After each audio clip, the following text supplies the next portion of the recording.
got me feeling like a psycho, psycho.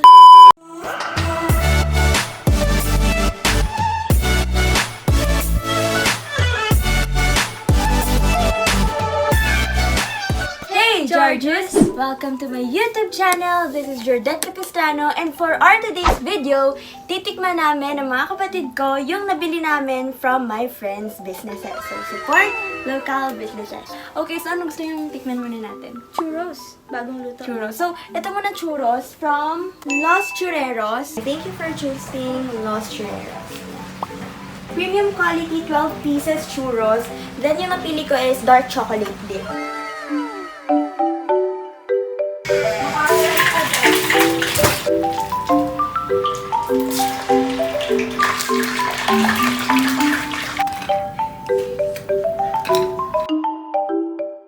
So, tikman na natin. Yung dip is dark chocolate. Toothbrush ko lang. Cheers, Jem. Feeling ASMR.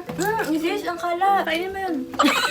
Sarap. Mukha akong lola, no, sa ilaw. Madali lang siya lutuin. Actually, hindi ko siya na-toke. Pero okay naman. Pero parang nauuntian ako sa the sauce.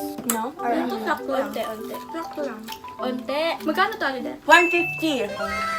Pwede na. 150 lang siya. Pinasabay ko siya sa friend ko. So yun, hindi ako nagbayad ng delivery. Unti lang ng sauce.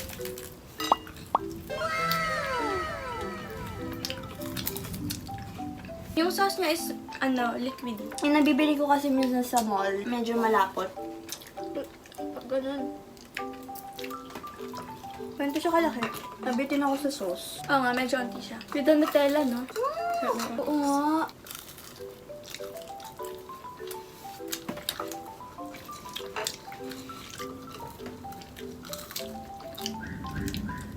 And ubos na po talaga. Hugas lang ako. 7 churros pa lang, ubos na yung sauce. Nagagawin natin sa 5. Sabi muna natin to, tapos gawa tayo ng sarili natin dip mamaya. Sarap. Kung i-rate nyo, over 10 ilan? Siguro, 7. Bakit 7? Itong dip na lang ang i-rate ko. Maliquidy, hindi ako sanay. So, ilan ilasa nga? naman. 7. 7. Masarap naman. Oh. Ako 8 kasi ngayon kasi namin kinain kakaluto lang. Luto ba tawag doon?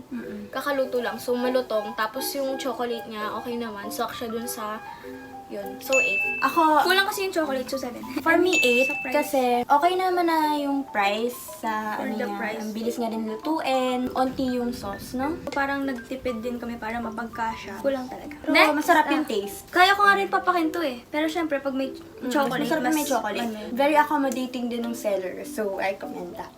Okay, next. Anong titikman natin? Something, Gusto nyo to? Blueberry cheesecake. Ayan.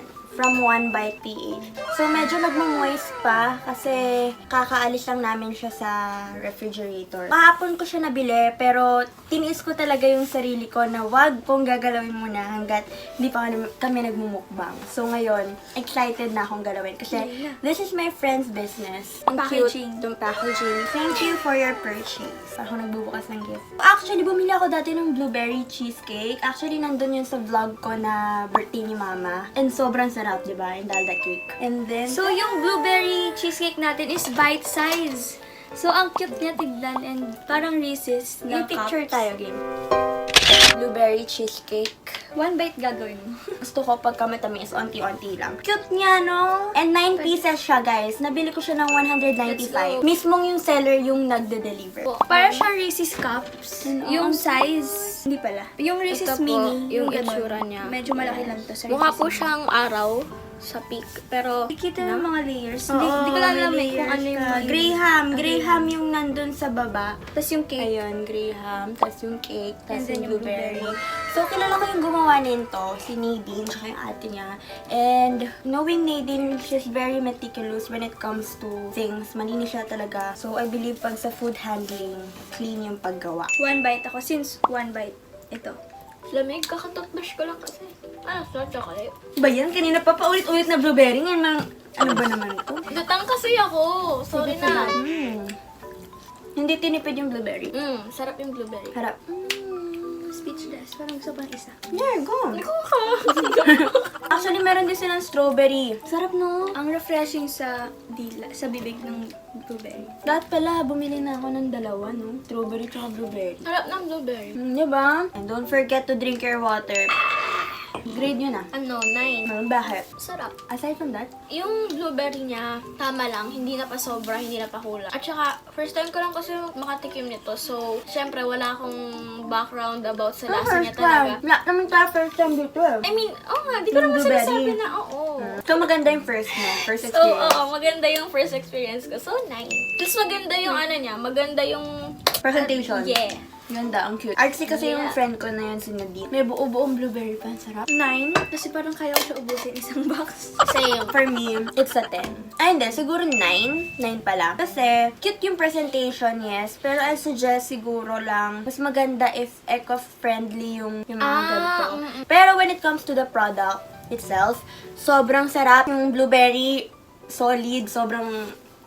ayoko siyang i-one bite kasi pag one bite parang tapos na agad. You know? Tama nga yung tagline nila. It takes one bite to crave for more. Crave na ako. Candies naman, te, para balance. Te.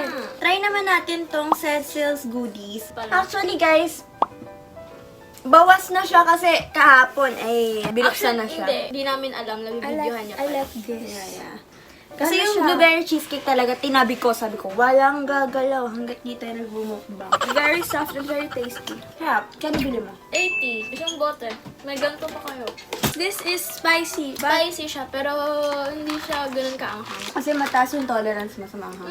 Ako, Isa lang me, ako kasi personally, I don't. Walang anghang, di ba? I mean, May anghang. onting bite. Like, Siyempre sa'yo, hindi. some bite.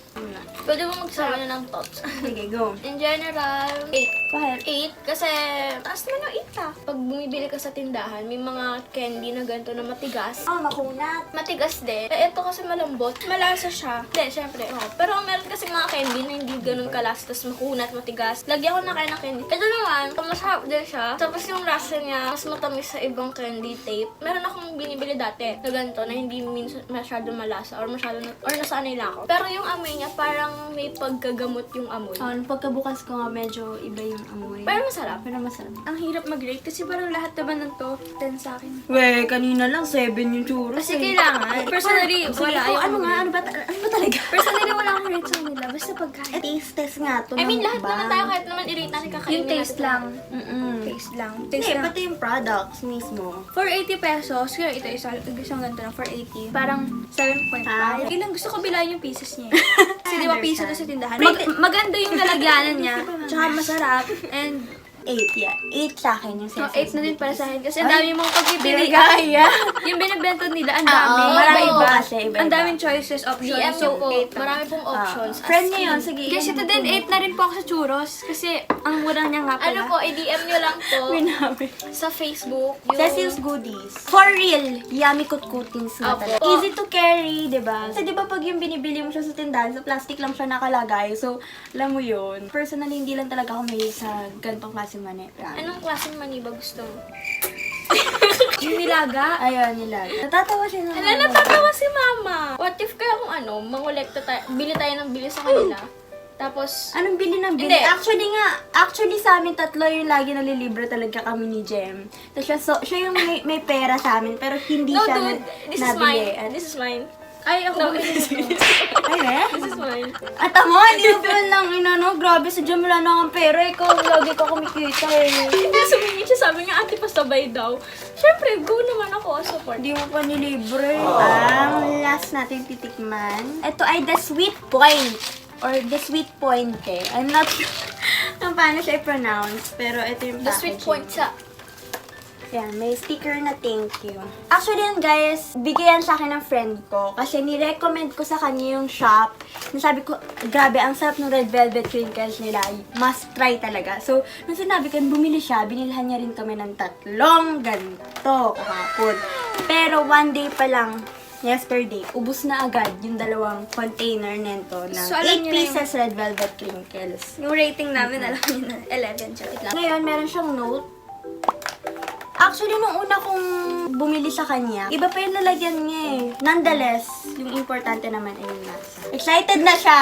Kayo na ka pa kasi, te. For 8 pieces red velvet crinkles na may cream cheese filling, ito ay 120 pesos lang. Pina-pick up ko lang din to sa friend ko para Magkano yan? makatipid ako sa Magkano yan? delivery. Nalalasahan ko na siya, tignan ko pa. Diyan sa side mo yung okay. Yan. Ayan. Sarap siya guys. In Masarap din yung choco crinkles nila kasi bumili na ako dati pero mas gusto ko yung red velvet. O yung mga Let's walang go. mag-aalis ng cream cheese. Ito ayun yung cream cheese. Nilandi nga yung cream cheese Hindi ko kahapon. nilandi yung cream Tinanggal. cheese. Sayang. Tinanggal ko lang. But Oo, that cream tanggalin. cheese is Huwag what ka pumili makes sa it pagkain. Hindi ako pumipili sa pagkain, dinadama Huwag ko mo lang alisin. yung crinkle. Uy, ilis mo kaya. Huwag mo na anuhin. Tikman mo na lang. Nagbabalance yung Cheers, sweetness cheers, ng cheers. crinkles and yung saltiness ba ng cream cheese.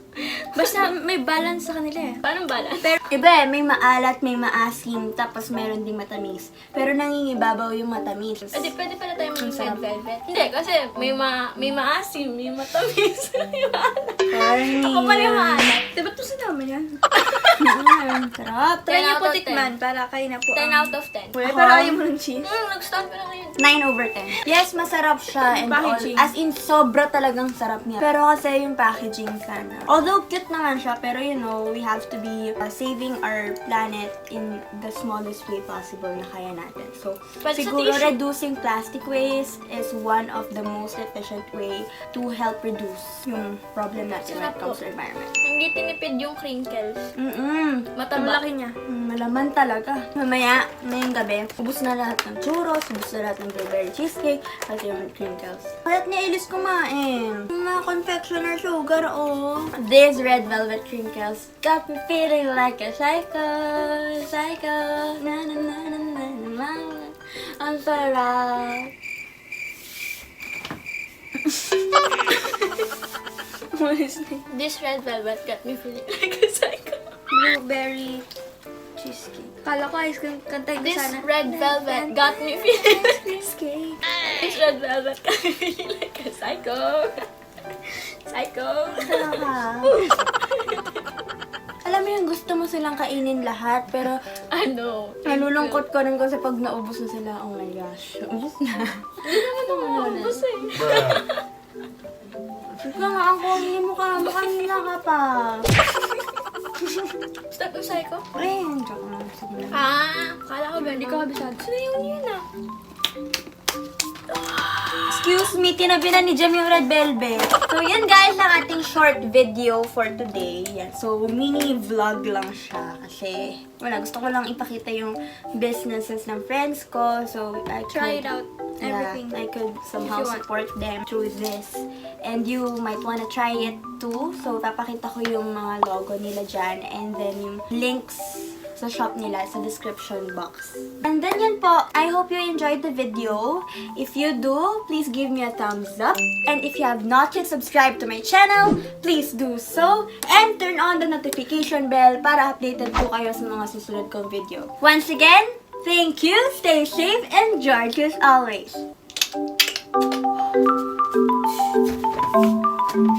Ako kasi.